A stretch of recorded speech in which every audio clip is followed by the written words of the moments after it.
Hey everyone, good morning. Welcome to 30 Days of Gratitude with me, Susie, and this is day 9. So day 9 is magic ingredient. So I just want you to have a think over a time when you haven't been able to eat or you've been hungry. We feel rubbish, don't we? You might start to feel like you can't think straight. You get a bit hangry. I know I do. You might feel weak. Same with water. You feel thirsty, you start to get a headache, you just generally don't feel well. So today we're looking at gratitude for our food and our drink. So it's a really nice and easy one, and it's something that we used to do, and some people may still do, but it used to be tradition to give thanks and bless your food and drink before every meal. So this dates back to Egyptian times, and in the fast pace of life, I think this has generally been forgotten a lot of the time.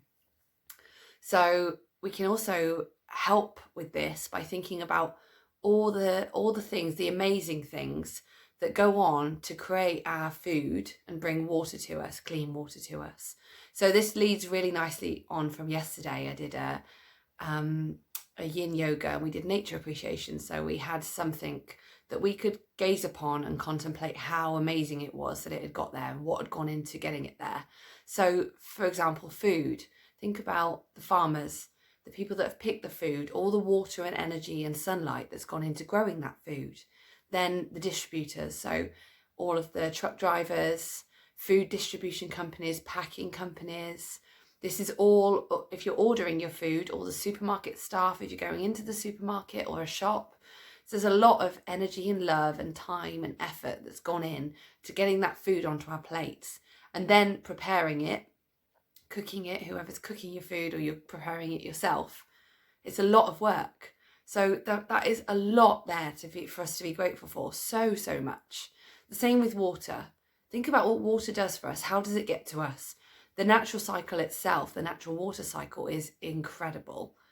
But then you think about how the water is cleaned and prepared, the piping, all the plumbers that have put the piping into your house, the structure of your house, and then what water does. Water doesn't just provide us with something to drink, it's helping in all our processes like our mining and forestry and growing the crops that we eat, maintaining our vehicles, keeping everything running smoothly in the country and across the world. So we have a real lot to be thankful for in these things that we take for granted so much. There's another element to it as well. So in a lot of parts of the world, food and water is scarce. We can feel like it's just there at a drop of a hat because we can pop to the shop. And we maybe have become more aware of that scarcity when we haven't been able to shop as often recently.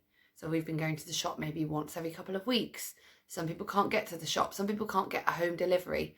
And you realise, can you imagine that if that wasn't the case, if you couldn't get food, you couldn't grow food, your food wouldn't grow, the ground was too dry, you didn't have water, you couldn't even afford to buy seeds. You lived in a place where, not like the 1% of the world that some of us might live in, where we're rich in every single way you can possibly think of. We might live in a place where the rest of the world, where a lot of the world has to deal with not being able to have food, not having enough money to feed their family, maybe only having one meal a day, maybe not being able to drink clean water. So we really do have a lot to be thankful for. And our gratitude can increase the situation or better the situation all over the world. It's not just you that it's going to affect. So if we're having a mass gratitude, if everybody is grateful for every bit of food and water they have, that will have an effect. By Newton's law of action and reaction, there will be a reaction. So mass gratitude could have a mass positive reaction across the world. So let's just all be really grateful today. That's the task. Every time you're eating or drinking, trying to take a pause and just having a moment to be grateful for how that food or drink has got to you, what has gone into it, what preparation and time and effort and resource and energy, and then just saying thank you in your mind or out loud. So try and do this all day today until tomorrow, the next activity. And if possible, we just carry this on, having that blessing. And let's also just think about whether when we are blessing our food, if we can really change the energy or the makeup of this food and drink. So by the observer effect in quantum physics, things change by the effect that the observer has on those things. So imagine, let's just imagine for a moment, if we could have our food in front of us, and this food is going to go into us and create the building blocks for our regeneration, our cellular regeneration every day. Imagine if we could, just by blessing that food and being grateful for it and cleansing it, we could be creating healing, pure, magical food that's put into our body and helps us create a healed, like thriving body. It would be amazing, wouldn't it? And that energy also enters into your energy field. So the same thing, you're creating a healing, balanced, magical energy. So it might be worth really getting into a habit of this. I think so. I think I do this with my main meals, and I'm grateful for them because I'm just such a foodie. So I'm always like, oh, food, a protein smoothie, you know, a beautiful salad that I've created or something yummy that's vegan. And you'll know if you're on my Ahimsa Life page, I share a lot of these pictures. So I'm really, really into the food and drink. So it can really help to just keep trying to do this with everything though.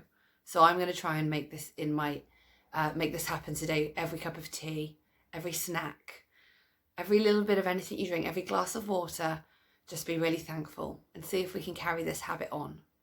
So I hope you enjoyed this today. You can follow along on my Blonde Susie YouTube channel, my Blonde Susie Instagram, Ahimsa _wellbeing Instagram, and Ahimsa Wellbeing Yoga page on Facebook. So I hope you're really enjoying this. If you're just joining today, as I always say, go back to day 1 and follow along behind us. It's really good to be doing these days sequentially. Even some of the time we're taking Sunday off because we're doing the day that falls on Saturday over the weekend. But still, just following it on sequentially and having a little bit more time for those days is great anyway. So just pick it up as you go along. Try to follow them one by one. And do let me know how you're getting on. I'm really enjoying doing this. So thank you for following along. Have a great day. Namaste.